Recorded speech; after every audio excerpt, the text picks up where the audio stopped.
Hello, students. This is Purushottam Vishwakarma with a new lesson, The Enemy. This is chapter 4 in Vistas, and today we are going to start this lesson.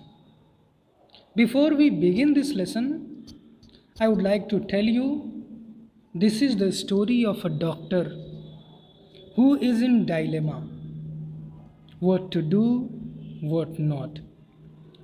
What is the situation? Why does he feel a dilemma? We are going to study in this chapter. So let's begin. First of all, the very first lines of this lesson.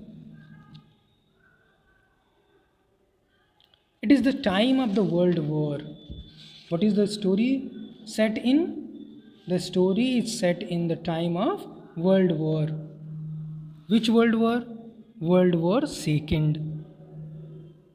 An American prisoner of war, POW, prisoner of war, is washed ashore in a dying state and is found at the doorstep of a Japanese doctor. And what is the name of the doctor? Dr. Sadao. Should he save him as a doctor or hand him over to the army as a patriot? This is the situation of dilemma with him. What he was going to do? What should he do? Should he hand over him to the army, or being a doctor he should save him? We'll find the answer in the text. Let's see about the author. About the writer, Pearl Sidden Stryker Buck, born on 26 June 1892 and died on 6 March 1973, was an American writer and novelist. She had a Chinese name, Sai Zhengzhu. She got a Chinese name as well, Sai Zhengzhu, as she spent her childhood in China.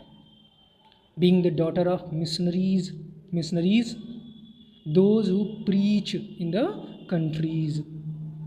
They travel countries to countries for their preaching, their lessons. She was awarded the Pulitzer Prize in 1932 and the Nobel Prize in Literature in the year 1938. And she was the first American woman to get the Nobel Prize. In which year? In 1938. For what? For literature. Now, the text. Dr. Sadao Hockey's house was built on a spot of the Japanese coast where, as a little boy, he had often played. Now, you can notice here the description of Dr. Sadao's, the protagonist of this chapter. Dr. Sadao's house. Where is the house located? The house is built on a spot of Japanese coast where, as a little boy, he had often played. Doctor सदाओ का घर कहाँ पे है? Japan के एक coastal area में जहाँ वो बचपन से खेला करता था. The low square stone house was set upon rocks well above a narrow beach that was outlined with bent pines. It was outlined, चारों तरफ से घिरा हुआ था. किससे? बेंट पाइन्स, झुके हुए पाइन के, देवदार के वृक्षों से, पेड़ों से. As a boy, Sadao had climbed the pines. When he was in his childhood, he used to climb the pine trees, supporting himself on his bare feet. In the same way as he had seen men do in South Seas when they climbed for coconuts. वो देख चुका था लोगों को south सी में. अक्सर वो अपने पापा के साथ जाया करता था, तो वहाँ लोगों को कोकोनट तोड़ते हुए देखता था, कोकोनट ट्रीज से कोकोनट तोड़ के उतारते हुए. वैसे ही वो भी पाइन के ट्रीज पर अपने दोनों पैरों से सपोर्ट करके चढ़ा करता था. His father had taken him often to the islands of those South Seas, and never had he failed to say to the little brave boy At his side, those islands yonder. Yonder is the word for distant place, distance. This is used for distance. Those islands, you can see those distant islands, they are the stepping stones to the future for Japan. These are stepping stones to the future for Japan. ये जो Japan है, हमारी country है, वो उसके future हैं. These islands are the future for Japan. Where shall we step from them? Sadao had asked seriously. अब सदाओ अपने पापा से पूछता, पापा आखिर हम यहाँ से कहाँ जाएंगे? Where will we go? Who knows? His father had answered. His father answered, no one knows about it. Who can limit our future? Our future cannot be limited. It depends on what we make it. He suggested his son. अपना भविष्य आपके अपने हाथ में है. आप चाहे उसको जितना बड़ा बना सकते हो. Even your future is in your hand, whether you can make it or mar it. Sadao had taken this into his mind as he did everything his father said. His father, who never joked or played with him, but who spent infinite pains upon him, who was his only son. अब सदाओ बड़ा आज्ञाकारी बेटा था. जैसे उसके पापा ने कहा ठीक वैसा ही उसने किया.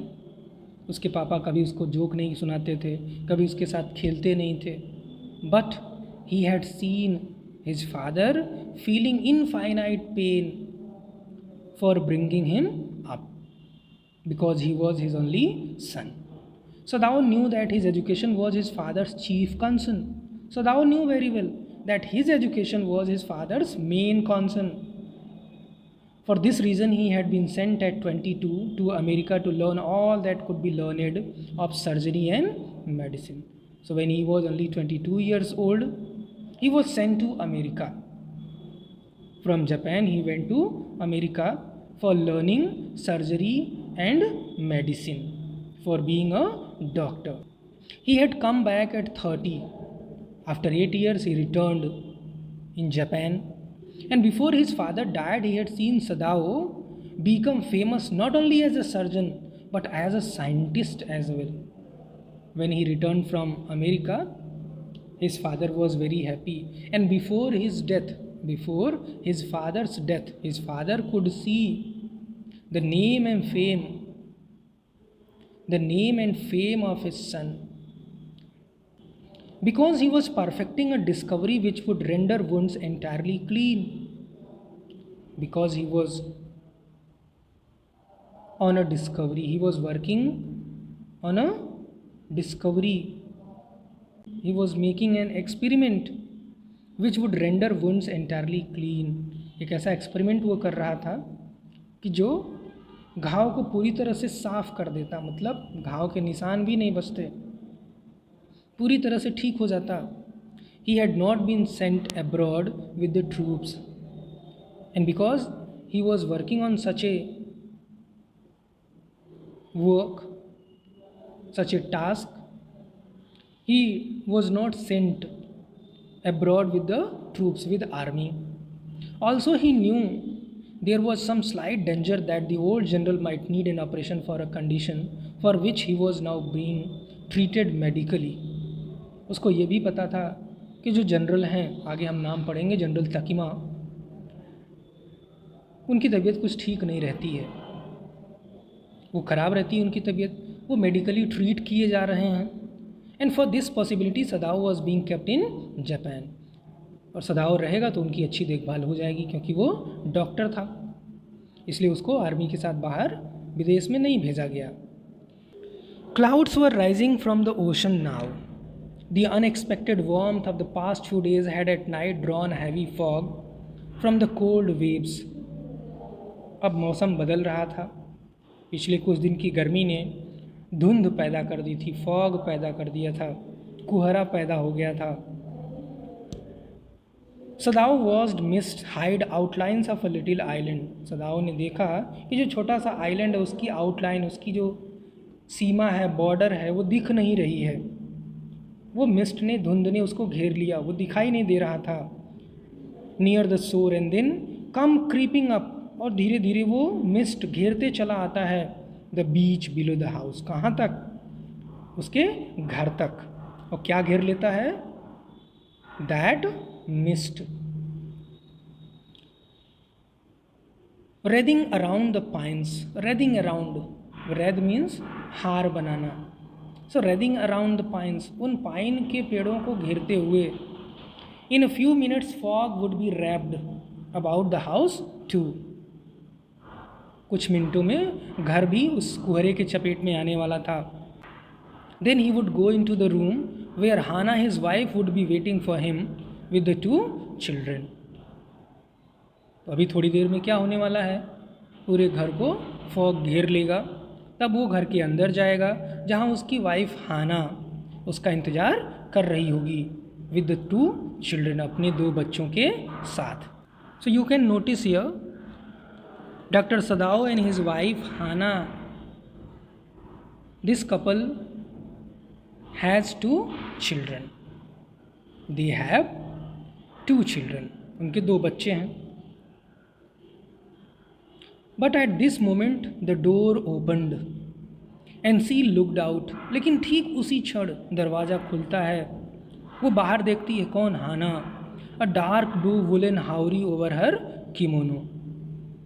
उसने क्या पहन रखा है? Dark blue woollen haori over her kimono. As you can see in the picture, she is wearing kimono. This is traditional Japanese robe cloth. She came to him affectionately. Who came to him? Hana came to him affectionately and put her arm through his as he stood. जैसे वो खड़ा था, आती है, उसके हाथों को पकड़ लेती है अफेक्शनेटली, बड़े ही प्रेम से. स्माइल्ड एंड सेड नथिंग, मुस्कुराती और कुछ कहती नहीं है. You know the love of husband and wife. He had met Hana in America. Now will know कि वो दोनों मिलते कैसे हैं, इन दोनों की मुलाकात कैसे होती है, शादी कैसे होती है. But he had waited to fall in love with her until he was sure she was Japanese. मुलाकात हो गई, उससे प्रेम भी करने लगा, लेकिन तब तक दोनों में बात नहीं हुई, दोनों ने इजहार नहीं किया जब तक कि वो श्योर नहीं था कि वो जापानीज़ है. मतलब दूसरी लड़की से, अमेरिकन लड़की से उसको प्रेम नहीं करना था. इतना बड़ा पैट्रियट था वो. His father would never have received her unless she had been pure in her race. अगर ऐसा होता कि वो जापानीज़ नहीं होती, किसी और जाति की होती, किसी और रेस से होती, his father would never have received her unless she had been pure in her race. He wondered often whom he would have married if he had not met Hana, and by what luck he had found her in the most casual way, by chance literally, at an American professor's house. वो सोचा करता अक्सर कि आखिर किससे शादी करता वो अगर हाना उसे नहीं मिलती. और हाना मिली भी तो कैसे? By chance, at an American professor's house. The professor and his wife had been kind people anxious to do something for their few foreign students. अब ये दोनों हस्बैंड वाइफ जो अमेरिकन प्रोफेसर थे, वो बहुत पसंद करते थे विदेशी स्टूडेंट्स को, हमेशा उनकी हेल्प करने के लिए, उनकी सुविधाओं का ख्याल रखने के लिए. एंड द स्टूडेंट्स दो बोर्ड, हालांकि वो परेशान महसूस करते थे, हैड एक्सेप्टेड दिस काइंडनेस, उसको स्वीकार भी कर लेते थे. Sadao had often told Hana how nearly he had not gone to professor Harley's house that night. सदाओ अक्सर बताया करता कि उस रात मेरा मूड नहीं था, मैं नहीं जाने वाला था, लगभग नहीं गया था. The rooms were so small. क्यों? रीज़न बताता है. रूम बड़े छोटे थे उनके, खाना बहुत ख़राब था. The professor's wife was so voluble, so talkative. जो प्रोफेसर की वाइफ थी वो बहुत बातूनी थी, बहुत बात करती थी, और इसे वो चीज़ पसंद नहीं थी. So fluent she was in speaking. But he had gone and there he had found Hana, लेकिन वो गया, नहीं जाना चाहता था लेकिन गया, and there he found Hana, a new student, and had felt he would love her if it were at all possible, अगर ये संभव था तो उससे वो प्रेम करेगा, उसी टाइम उसने डिसाइड कर लिया. Now he felt her hand on his arm and was aware of the pleasure it gave him. अब उसके हाथों को, अपने हाथों पे उसने महसूस किया और उस प्लेजर को भी महसूस किया, उस खुशी को भी महसूस किया जो उसके हाथों, उसकी वाइफ के हाथों की वजह से उसको मिल रहा था. Even though they had been married years enough to have the 2 children, हालांकि उनको शादी को काफ़ी दिन हो गए थे, लेकिन उनके अंदर का प्रेम कम नहीं हुआ था, अफेक्शन कम नहीं हुआ था. For they had not married heedlessly in America, America में उन्होंने केयरलेसली शादी नहीं की, लव मैरिज नहीं किया. They had finish their work at school and had come home to Japan, and when his father had seen her the marriage had been arranged in the old Japanese way. और जब उसके पापा ने, सदाओ के पापा ने लड़की को देख लिया, संतुष्ट हो गए, तब उनकी अरेंज मैरिज की गई, वो भी जापानीज तौर तरीक़ों से. All though Sadao and Hana had talked everything over before hand, लेकिन सब कुछ बातचीत वो कर चुके थे पहले ही, सारी बातें हो चुकी थी. दे वर परफेक्टली हैप्पी, बहुत खुश थे. सी लेड हर चीक अगेंस्ट हिज आर्म, उसने अपने गालों को सदाओ के हाथों पे रख दिया. It was at this moment that both of them saw something black come out of the mist. इसी टाइम उन्होंने देखा, क्या देखा, कि कुछ काला काला सा उस मिस्ट से, उस धुंध से, कोहरे से निकल रहा है. It was a man, it was visible like a man, ऐसे लगा जैसे वो कोई आदमी हो. He was flung up out of the ocean, अचानक से वो समुद्र में से खड़ा हो जाता है. फ्लंग, इट सीम्ड, ऐसे लगा जैसे अचानक से वो निकला हो, कूद के निकला हो. To his feet by a breaker, ऐसे जैसे उसके पैरों में ब्रेकर लग गया हो, कहीं टकराया हो और अचानक से वो उठ खड़ा हुआ हो. He staggered a few steps, he walked unsteadily, लड़खड़ा के चलता है कुछ कदम. His body outlined against the mist, और मिस्ट में उसकी बॉडी आउटलाइंड, उसका जो पिक्चर था, उसकी छाया दूर से दिखाई पड़ती थी. His arms above his head, हाथ कहाँ थे, उसके सिर पे, उसके सिर के ऊपर. दे मिस्ट हिड हिम अगेन, फिर जो मिस्ट है, धुंध है, उसको छुपा देती है. He was not visible now. Who is that, Hana cried. Hana said, Hana asked, who is that, कौन है. She dropped Sadao's arm and they both leaned over the railing of the veranda. उसने हाथ छोड़ दिया सदाओ का और दोनों railing के ऊपर झुक के थोड़ा और नज़दीक जाके देखने की कोशिश करने लगे. नाउ दे सा हिम अगेन, फिर से वो दिखता है. Who that man, the man was on his hands and knees crawling. अब क्या दिखता है, वो अपने घुटनों के बल रेंग करके चल रहा है, just like small kids. Then they saw him fall on his face and lay there, and then they saw, और तब उन्होंने देखा कि वहाँ अपने मुंह के बल गिरता है और गिरा ही रह जाता है. Lie there a fisherman perhaps, Sadao said, एक फिशरमैन शायद. वॉस्ड फ्रॉम हिज बोट, ऐसा लगता है कि कोई फिशरमैन है, उसको उसकी बोट ने गिरा दिया या बोट से वो गिर गया. He ran quickly down the steps and behind him Hana came. तो वो स्टेप्स, सीढ़ियाँ उतर के जल्दी जल्दी आता है और उसके पीछे पीछे उसकी वाइफ हाना भी आती है. हर वाइड स्लीव्स फ्लाइंग, और उसके जो वाइड स्लीव्स हैं, as I have shown you in the picture, that Japanese dress, जो स्लीव्स होती हैं बिल्कुल वाइड होती हैं, फ्लाइंग. अ माइल और 2 away on either side there were fishing villages.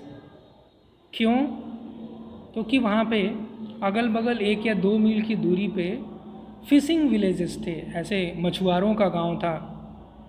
But here was only the bare and lonely coast. But at this place there was only lonely coast where they lived. The family of Sadao lived, dangerous with rocks. And this place was dangerous with rocks. समुद्र के अंदर तमाम पत्थर थे. The surf beyond the beach was spiked. यहाँ पे बीच के बाद अगर कहीं भी जाना खतरे से खाली नहीं था. It was just like spiked. बिल्कुल ऐसे लग रहा था कि नुकीले नुकीले पत्थर निकले हुए. स्पाइक्ड विद रॉक्स, नुकीले पत्थर थे बीच बीच में. Somehow the man had manage to come through them. किसी तरह से वो आदमी उनसे बच गया था. यानी बचना नामुमकिन था, लेकिन वो व्यक्ति किसी तरह से बच गया था. He must be badly torn. वो ज़रूर बहुत ज़्यादा चोटिल हुआ होगा. He must be badly torn. उन नुकीले पत्थरों ने उसको फाड़ दिया हो.